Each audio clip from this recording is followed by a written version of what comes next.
जय श्री कृष्ण दोस्तों, मैं अरुण आज फिर एक बहुत ही महत्वपूर्ण विषय पर चर्चा करने के लिए हाजिर हुआ हूँ। अक्सर ये सवाल मैं सुनता रहता हूँ कि मैंने बहुत ज्ञान अर्जन किया, बहुत पढ़ाई की, लेकिन मुझे कुछ हासिल नहीं हुआ। तो यही हमारा विषय है आज का कि क्या आपका ज्ञान बेकार चला जाता है, ज़ाया हो जाता है। आपने जितना स्कूली शिक्षा हासिल की और भी जीवन के अनुभव और ज्ञान हासिल किए, इतना समय और धन उसके ऊपर खर्च किया, तो क्या आपने जो हासिल किया वो सब बेकार चला जाएगा? तो मेरा मानना ये है कि अगर आपके अंदर ज्ञान है तो ज्ञान कभी बेकार नहीं जाता है, ज्ञान कभी ज़ाया नहीं होता है। लेकिन ज्ञान में एक कमी है। अगर आपके पास बहुत बुद्धि है, बहुत आप मेहनती हैं, उसके बावजूद भी आप तरक्की तब तक नहीं कर पाएंगे जब तक आपका भाग्य आपका साथ नहीं देगा। ये ज्ञान अकेला तरक्की की राह पर नहीं पहुंचता है, इसे तकदीर का साथ चाहिए। अगर भाग्य आपके साथ है तो कम ज्ञानी इंसान भी, कम बुद्धिमान इंसान भी बहुत ऊंचाई तक पहुंच सकता है। लेकिन अगर आपके भाग्य ने आपका साथ दे दिया है तब की बात है। अगर भाग्य आपके साथ नहीं है तो आपका ज्ञान किसी काम का नहीं है, लगभग बेकार ही समझा जाए। लेकिन ऐसा नहीं कि वो हमेशा के लिए बेकार है। एक दिन आपके भाग्य का उदय होगा और जिस दिन होगा उस दिन आपका ज्ञान 100% आपके काम आएगा और उसको सही दिशा मिलेगी और वो आपको तरक्की की राह पर ले जाएगा। ऐसे बहुत से उदाहरण हैं जिसमें इंसान ने जीवन भर मेहनत करी, लेकिन उसके बावजूद भी उसे कुछ हासिल नहीं हुआ। लेकिन जब उसके भाग्य का उदय हुआ तो अचानक उसे वो सब कुछ मिल गया जो जिसकी वो उम्मीदें त्याग चुका था।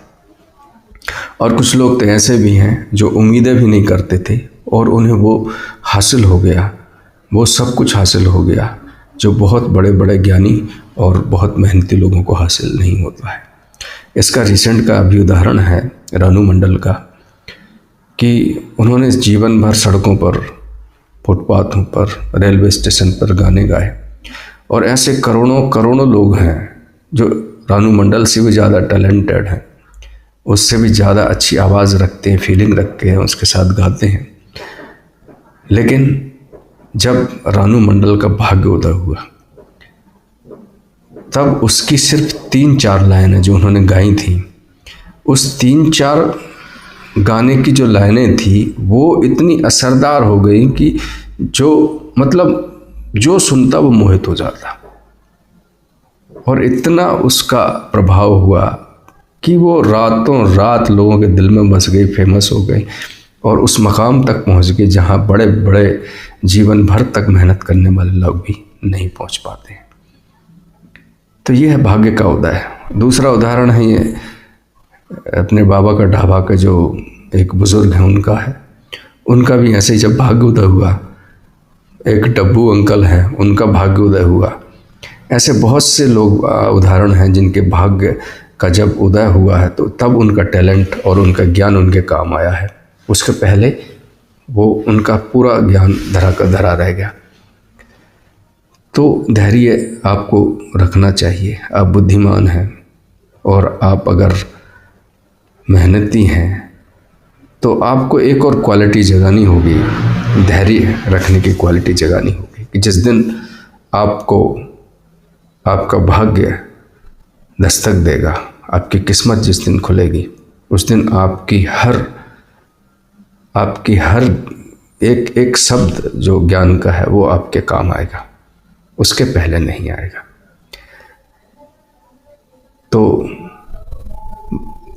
निष्कर्ष यही निकलता है कि आपका जो ज्ञान है ये एक अटल सत्य है कि ज्ञान कभी बेकार नहीं जाता है।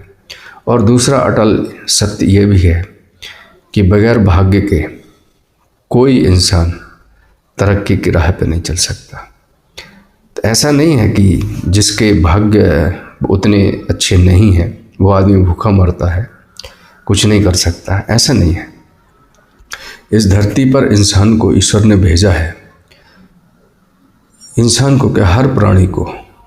ऐसे जो प्राणी हैं, मूक है, जिनके पैर नहीं हैं, जिनके कान नहीं हैं, जिनकी आंखें नहीं, ऐसे ऐसे जीव हैं, लेकिन उन सब के लिए ईश्वर ने खाने का बंदोबस्त करके रखा है।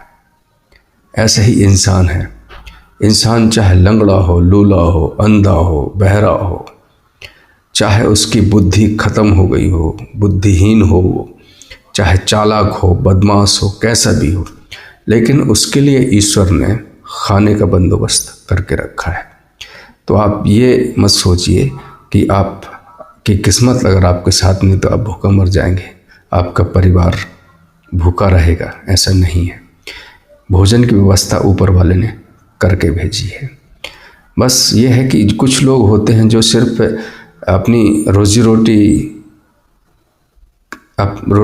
ही उतना ही कमा पाते हैं जिससे उनका खाना खर्चा चलता रहे। लेकिन कुछ लोग ऐसे रहते हैं कि उससे भी कम मेहनत करते हैं, लेकिन वो उनके पास इतना धन आ जाता है कि वो 10 लोगों को खिला सकते हैं और पाल सकते हैं। तो एक आम आदमी है, वो उस कैटेगरी में है जो अपना परिवार बनाता है, अपने परिवार को रोटी खिलाता है और अपना जीवन चक्र जी करके पृथ्वी से चला जाता है। लेकिन उसके कारण लोगों को पछताना नहीं चाहिए, परेशान नहीं होना चाहिए, क्योंकि ईश्वर ने आपके लिए जो रोल निर्धारित कर रखा है आप उसको निभा रहे हैं। ज़्यादा लोभ लालच न करें, अपना कर्म करते रहें। कर्म गीता में जो सिखाया गया है कि आप कर्म करें, फल की इच्छा ना करें, तो बिल्कुल सत्य बात है वो। आप अपना काम करते रहें, जिस दिन आपका भाग्य उदय होगा उस दिन आप तरक्की कर जाएंगे। जब तक उदय नहीं हो रहा है आपका उदर पोषण होता रहेगा ईश्वर की कृपा से।